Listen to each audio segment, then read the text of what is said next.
Olivier Crépin, vous êtes conseiller économie mobilité de l'ADCF, l'Assemblée des communautés de France.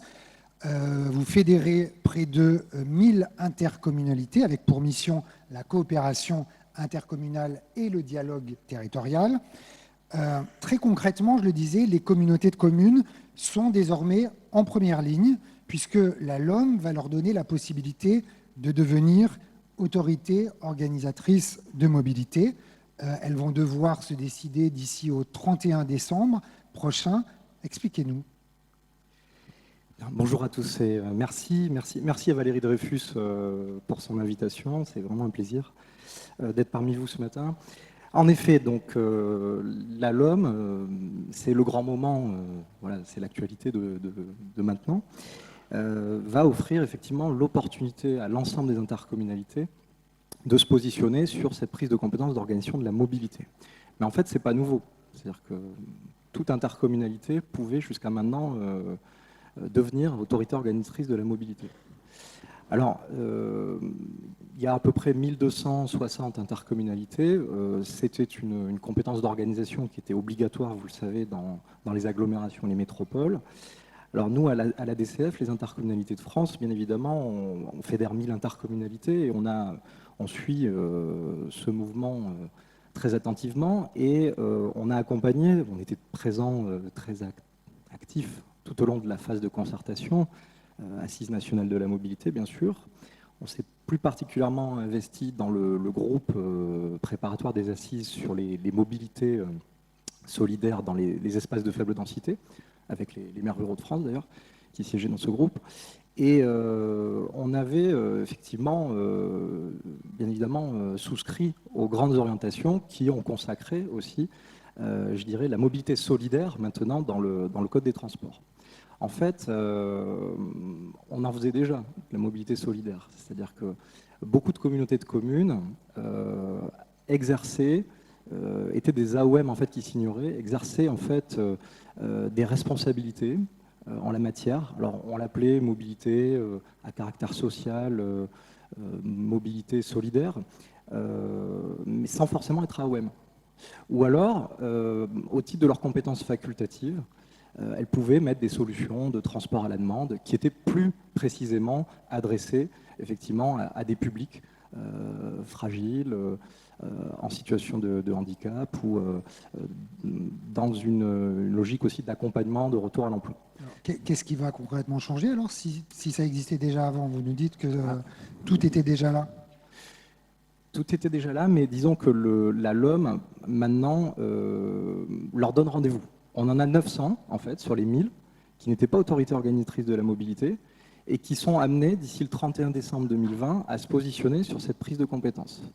Et ça, c'est massif, hein, plus de 900 comités de communes sur 1000, c'est massif. Et la nouveauté, c'est que avec la LOM, si vous voulez, bon, c'est qu'on va rebattre un peu les cartes et les responsabilités de ces AOM. Elles sont enrichies, mais surtout, le pari de la LOM, c'est de pouvoir adapter les réponses, les solutions, en prenant en compte la diversité des contextes territoriaux, des situations, des configurations territoriales. C'est-à-dire qu'en gros, ce sera des compétences à la carte, c'est ça ? Alors, il y a bien une responsabilité générale d'autorité organisatrice de la mobilité qui est réaffirmée. Donc, l'autorité organisatrice, c'est cette habilitation à agir. C'est aussi cette capacité à faire. C'est très important pour nous. On voudrait que d'ailleurs cette notion puisse être élargie à d'autres responsabilités, comme l'habitat.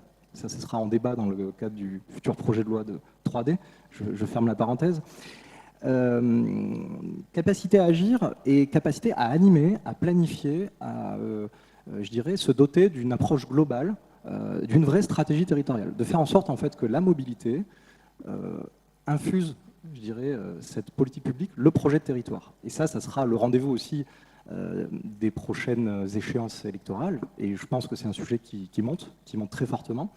Et on verra comment la manière dont on va revisiter les projets de territoire vont pouvoir intégrer ces enjeux de mobilité. Alors, imaginons, je suis une communauté de communes. Je n'ai pas cette compétence AOM avant la loi. Et je me dis, j'ai jusqu'au 31 décembre pour me décider. qu'est-ce que j'ai comme moyen pour me décider? C'est-à-dire, en fonction de quoi je vais me décider d'être AOM? Quelle va être ma responsabilité si je le suis? Qu'est-ce que ça va apporter à mes habitants? Et pourquoi je ne le ferai pas? Alors, sur les aspects, Question, mais c'est pour qu'on comprenne bien. sur les aspects purement juridiques et pratiques, je ne pourrais pas les détailler ici dans le délai imparti, mais je vous renvoie en fait à une question-réponse, un document qu'on vient de publier en partenariat avec Transdev, et vous avez toutes les réponses sur la procédure de prise en main de cette compétence, avec effectivement l'émission à la fois de services de mobilité, dont les services de mobilité solidaire, et les services d'accompagnement, à la fois collectif et individuel. Vous savez que toutes les notions de plan de mobilité, de management de la mobilité, sont en quelque sorte encouragées. Et donc ça nous va bien. Et donc agir sur les paramètres de la mobilité, c'est aussi, et ça sont les compétences polyvalentes des intercommunalités, à fiscalité propre, celles qui lèvent l'impôt, c'est agir sur l'aménagement de l'espace, c'est agir sur l'urbanisme, c'est agir sur le développement économique. Quand vous gérez toutes les zones d'activité économique, voilà, Edouard Reynaud parlait des zones portuaires, mais il y a tous les enjeux aussi d'horaires atypiques, de desserte. On voit bien qu'il y a des solutions à trouver au plus près des terrains avec les entreprises. Et puis l'action sociale d'intérêt communautaire, et en quelque sorte, c'était aussi dans le champ de compétences des intercommunalités. Beaucoup de comités de communes faisaient. L'environnement, la voirie, j'en passe. Donc, agir sur les paramètres de la mobilité, ce n'est pas forcément être compétent en matière d'organisation à proprement parler. Néanmoins, la compétence d'organisation de la mobilité donne une légitimité nouvelle pour coordonner tout ce travail et surtout, ça c'est nouveau avec la LOM, mettre autour de la table l'ensemble des acteurs. Chaque communauté de communes devra installer un comité des partenaires. Alors ce comité des partenaires, bien évidemment, il a vocation à regrouper les employeurs, les gestionnaires d'infrastructures, mais aussi toutes les fédérations d'usagers, les associations d'usagers et surtout les milieux associatifs, structures d'insertion par l'activité économique, services publics de l'emploi, dans les logiques de retour à l'emploi. Et voilà. Donc ça veut dire, donc ça c'est vraiment la figure imposée Oui, pour toutes les AOM. tout à fait. Ce comité effectivement des partenaires, il va être consulté en amont, c'est-à-dire que lorsque par exemple une communauté de communes veut faire une modification sur son plan de mobilité, elle consulte le comité de partenaires qui a un pouvoir... Nous, on espère que... alors après, ça se passe dans le comité des partenaires ou ça ne se passe pas dans le comité de partenaires, mais ça peut se passer ailleurs. Mais nous, on espère que c'est l'occasion aussi de décloisonner les univers professionnels. Décloisonner l'univers professionnel de l'insertion, de l'action sociale avec ceux des mobilités, de l'urbanisme. Donc on est bien évidemment en recherche effectivement de solutions et de coopération. Et ça peut se traiter à large échelle, à l'échelle de ce qu'on appelle un bassin de mobilité. Et donc je salue Odile qui est là, mais qui va en parler, parce que l'idée c'est aussi que de mieux coller aux besoins de nos bassins de mobilité. Ça nous parle beaucoup à la DCF, parce qu'en quelque sorte, avec 1250 intercommunalités, vous pouvez, si vous fédérez ces acteurs, quand même organiser politiquement des bassins d'emploi, à peu près les 300 bassins d'emploi. Et donc c'est à cette échelle qu'on peut aussi réfléchir à des stratégies, agencer aussi des coopérations, de l'intermodalité. Et donc voilà, on sortira d'ailleurs une étude avec Transdev dans les prochaines semaines sur la mobilité dans les espaces de faible densité, qui permettront en tout cas d'esquisser des pistes de réponse par rapport à votre question. Ouais. Mais bien évidemment, c'est trop tôt en tout cas pour dire quel sera le niveau d'ambition dans cette prise de responsabilité des comités de communes, dans la mesure où, bon, en fonction du profil de densité, les solutions ne seront pas les mêmes. On a d'ailleurs rendu l'organisation d'un service de transport régulier facultatif. C'est ça, c'est-à-dire que c'est bien parce qu'on apprend plein de choses sur toutes les questions qu'on se posait sur la LOM. Donc ce comité, effectivement, des partenaires, donc ça, ce sera une obligation, effectivement, pour toutes les AOM. Vous parliez justement de services réguliers, c'est-à-dire qu'une communauté, une intercommunalité qui aura l'autorité organisatrice du transport ne sera pas obligée de créer un transport régulier. Elle ne pourra faire que du transport à la demande. C'est ça? Tout à fait. Par exemple, oui. Beaucoup faisaient du transport à la demande à vocation sociale et solidaire au titre de leurs compétences d'action sociale. Maintenant, la LOM les habilite directement à le faire. Effectivement, ça aurait été totalement contre-productif dans des espaces de faible densité de contraindre des comités de communes à constituer des réseaux de transport réguliers avec des points d'arrêt en dur. Ça aurait été repoussoir. Sachant qu'il n'y a pas de zone blanche de mobilité par ailleurs. Hein. Si la communauté de communes ne se saisit pas de cette responsabilité, c'est la région qui va la récupérer et qui, en lieu et place, sur le territoire de la communauté de communes, deviendra AOM. Donc il y a quand même, de même sur les transports scolaires, voilà, on ne va pas bouleverser la loi NOTRe, il y a des souplesses qui sont laissées par la LOM, par le législateur, pour que, effectivement, les comités de communes puissent aussi se positionner sur les nouveaux services de mobilité. Et comme le disait Édouard Reynaud, toutes les logiques de rabattement, mobilité active et partagée, on voit bien, il suffit de se balader sur le site internet de France Mobilité, qui est en train de capitaliser énormément d'expériences, qu'effectivement, il y a un très fort engouement pour tous ces nouveaux services de mobilité. Là-dessus, parce que je sais qu'on arrive à la fin de l'entretien. J'ai encore plein de questions. Je vois Valérie Dreyfus qui surveille le temps. Non, allez-y, je vous en prie. Moi, j'ai encore plein de questions justement très pratico-pratiques sur lesquelles on a peu de réponses et vous nous les apportez. Je voudrais avoir une précision sur les mobilités solidaires. Vous nous disiez que les mobilités solidaires existaient avant la LOM. Qu'est-ce qui, au fond, sur les mobilités solidaires, est nouveau avec la LOM?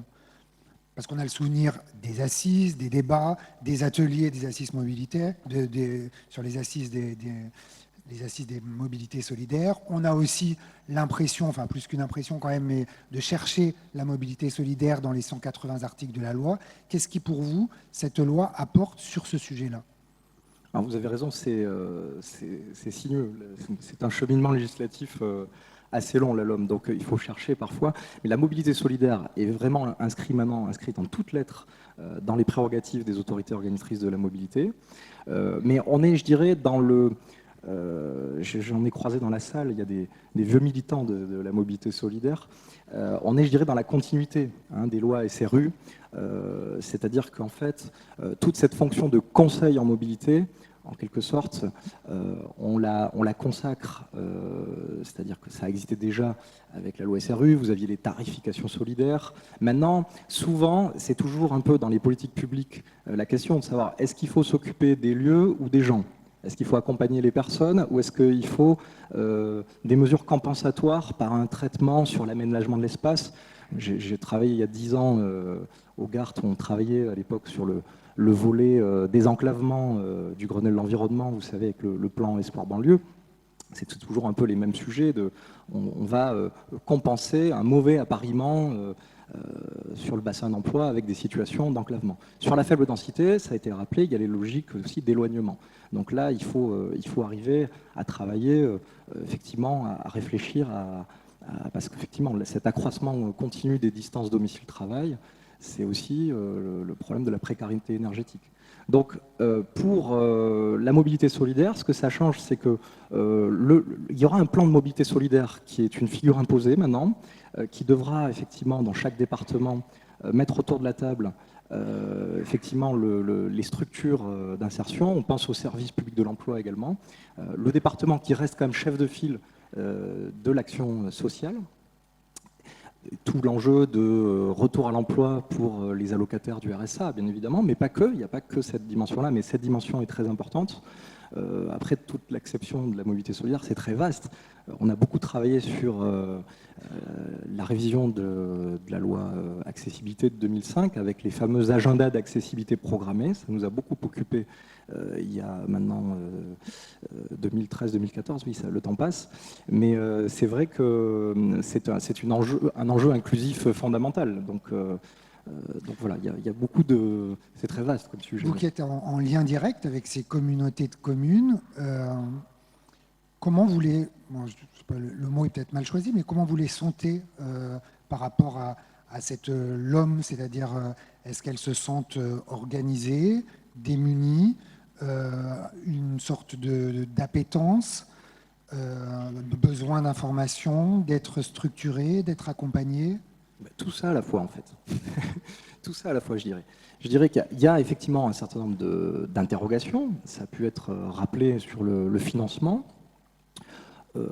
Nous, enfin, du point de vue de notre association, on a une position très claire. Nous, on considère que dans les espaces de faible densité, pour financer des mobilités rurales et périurbaines, évidemment que le plus cohérent, ce serait qu'il y ait un retour de la fiscalité carbone, hein, contribution climat-énergie, qui puisse être fléchée sur des actions inscrites au fameux contrat opérationnel de mobilité, un nouvel outil créé par la LOM. Bon, ça n'a pas été retenu à ce stade par le gouvernement, mais on y reviendra. Parce que ça sera peut-être un sujet pour la prochaine fois.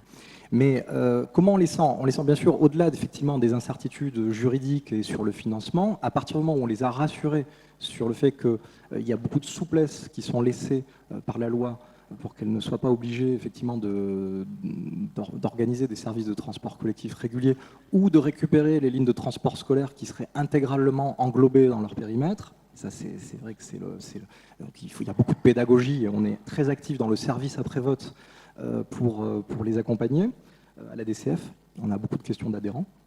On fédère à peu près 730 communautés de communes hein, sur les 900, sur le millier en fait qui existent. Mais ce qu'on ressent aussi, c'est le besoin en fait de professionnalisation des acteurs, de formation. Il nous faut une ingénierie en quelque sorte. Si la communauté de communes n'aura pas vocation à internaliser dans les services, effectivement, dans les services administratifs, toutes ces fonctions, le conseil en mobilité, effectivement, on se félicite, on est membre du conseil d'administration de l'école d'urbanisme de Paris, on se félicite du diplôme qui vient d'être lancé sur le conseil en mobilité, on soutient. On pense qu'on ne va pas faire des fausses polémiques de savoir est-ce que le conseil en mobilité il doit être dans un groupement d'employeurs, est-ce qu'il doit être chez Pôle emploi ou dans l'AOM. Je pense que ça dépendra effectivement des configurations, de la manière dont les comités de communes vont se staffer, s'outiller.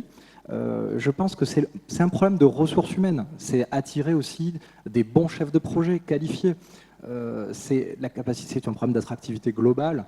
Donc, effectivement, des bons chefs de projet, organiser la planification des mobilités, c'est des moyens humains, c'est des ressources humaines. Et donc là, on pense que, et ça, on est prêt à effectivement accompagner nos adhérents puisqu'on ressent ce besoin, que c'est à des échelles, effectivement, peut-être de bassins de mobilité élargis, à des échelles de pays, PETR, pôle métropolitain, qu'on peut peut-être mutualiser de l'ingénierie, ça sera dit, je pense, par Odile, mais parce qu'on a besoin d'affiner les diagnostics, bien comprendre, travailler sur du diagnostic très qualitatif, pour cerner tous les publics. On va y revenir. On va en parler juste après, effectivement.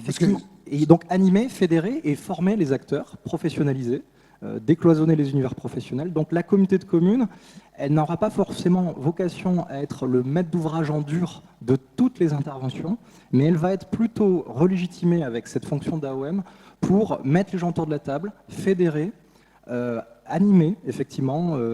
Donc c'est un rôle en quelque sorte humble qu'il faut. J'ai encore 1000 questions à vous poser, mais on n'a plus le temps. On va avoir des temps d'échange entre nos deux tables rondes, la première et la deuxième. Restez avec nous dans la salle, parce que j'imagine que dans la salle aussi, il y a sans doute pas mal de questions assez précises sur ces questions de l'homme et d'organisation. Pour rappeler le calendrier, les collectivités ont jusqu'au 31 décembre pour se décider. 31 décembre 2020, elles doivent délibérer. Voilà. Et après, exercice effectif de la compétence au 1er juillet 2021. Dans l'intervalle, les communes délibéreront. Il y a un délai de 3 mois. Tout ça est inscrit dans la foire aux questions qu'on a édité, mais c'est des transferts classiques de compétences, on sait faire. Donc ça, pour le coup, ça ne nous fait pas peur. Mais après, il y aura encore 3 mois, après le renouvellement des équipes, des nouveaux exécutifs intercommunaux, pour bien opérer les transferts d'ici le 1er juillet 2021. Merci beaucoup, Olivier Crépin, pour tous ces renseignements très utiles. Merci, je vous en prie.